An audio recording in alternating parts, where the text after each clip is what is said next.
In this video, I'm going to teach you how to overcome fear by looking at it using two different ways. You see, if you look at the word fear, what does it actually stand for? My personal opinion of fear, and you've probably heard this somewhere else, it's called false evidence appearing real. Let me say that again, false evidence that appears real. So what does that mean? That means that the things that you think about don't always materialize. You may be in a situation before where you're thinking, oh my God, like this is gonna happen and she's gonna think this or he's gonna think this, or if I do this, this is gonna happen. But in actual fact, what starts to happen is you're living so far in the future that you're just like, when you get into fear, you start getting more anxiety, your breaths start getting more shallow, you got less oxygen going into your body, and therefore making you more and more stressed. We always work ourselves up, and there's always a point where we almost make up these stories of what things are going to be like, because 90% of the things that you fear, the things that you think may or may not happen, actually never really materialize. There's another two meanings I've got for the word fear as well. So if you look at the word fear, F-E-A-R,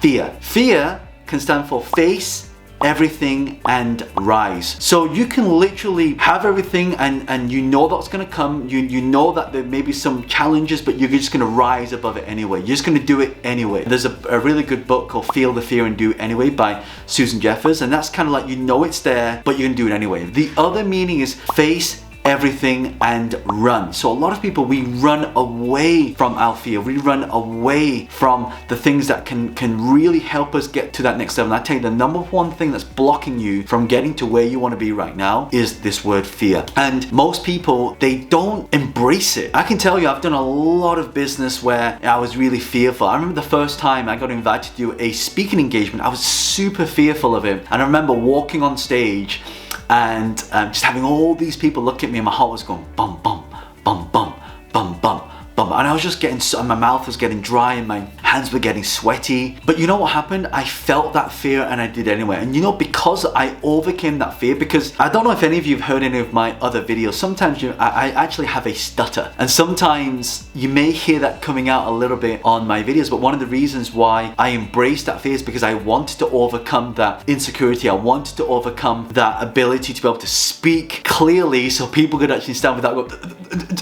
like that, you know, and that's how as a child growing, that's how I used to speak. So I've embraced that, I've overcome that fear, and as a result of that, you know, that speaking on stage, and I now get invited to speak all around the world, you know, different countries, and as a result of that overcoming the fear, I've had book deals that have come in. So I remember speaking on stage, someone filmed it, they put it on social media, they saw that video and said, you know what, John, I want you to write a book. And I wrote a book, and then from speaking on stage, I got invited to speak on stage with Sir Richard Branson. That was a big thing, because you know, Richard Branson, he's my all-time favorite hero as an entrepreneur here in the UK, and it's just something that you aspire to be and to inspire to make the impact that he's made, and to speak alongside Sir Richard Branson was, for me, one of my, I guess, dreams come true. But I can tell you that that would never have happened if I would have not embraced that fear. I'll give you another example of fear that I've experienced. One of the first property deals that I bought, for me, okay, right now it's not a big deal, but back then it was like borrowing over £100,000 was a lot of money. I'm like, oh my God. I remember my partner at the time saying, you know, you shouldn't take the money, you know, you shouldn't borrow the money. And of course, that was her fear talking to me. And you're going to get this a lot. You're going to have a lot of people around you. It's not just your fear, but you also have to be conscious of other people's fear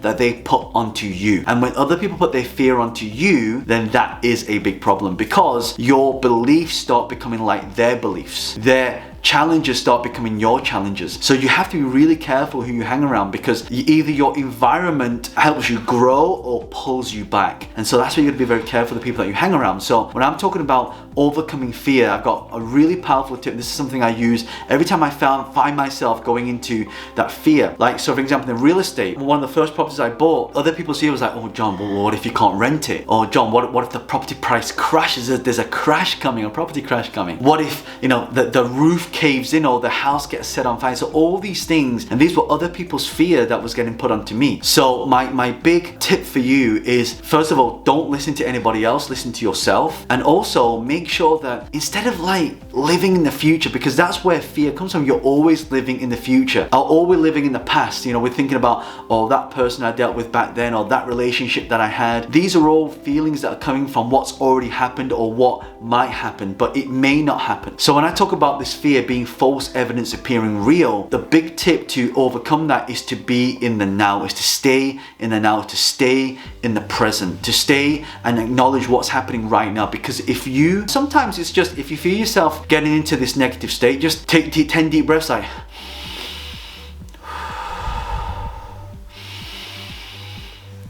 so you just, you control the breaths in, and what'll happen is, because when you get into fear and that anxiety kicks in, your heart rate starts beating a little bit quicker, you start, taking shallower breaths, faster breaths, and that puts you into panic mode. But if you just stop and you reset what's happening, that's a really good tip to really manage that fear, because if you can overcome that fear of what's stopping you right now, the world is your oyster. You can really become who you want to be. You can achieve what you want to achieve. There's nothing stopping you. I'll give you another classic example. I almost did not put myself on social media because I was too scared of what other people would think. I was too scared of what other people might say. I was too scared of what if my parents saw these videos, they didn't think I was going to do a proper job, right? Or my family would think less of me. But no, I'm so glad that I made that jump to film my camera video like this, and I bought a camera, I filmed myself and I put it on. So my first video, I don't know if any of you have seen this, my first video on YouTube I put up 10 years ago, over 10 years ago. I'm so glad I did that, because till now, that video I put up 10 years ago still serves me for today. It's brought in a lot of opportunities, a lot of relationships,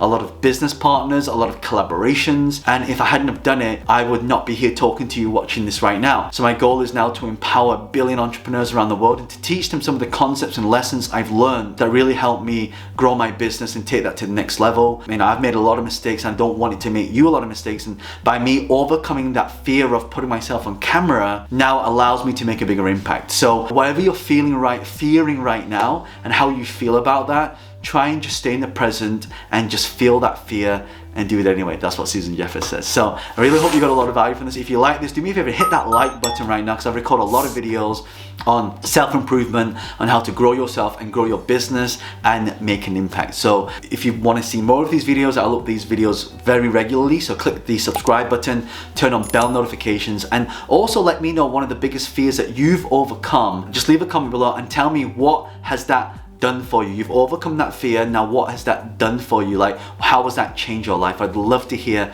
some of your stories as well. This is John Lee, the author of Business Hack. I'll see you in the next video.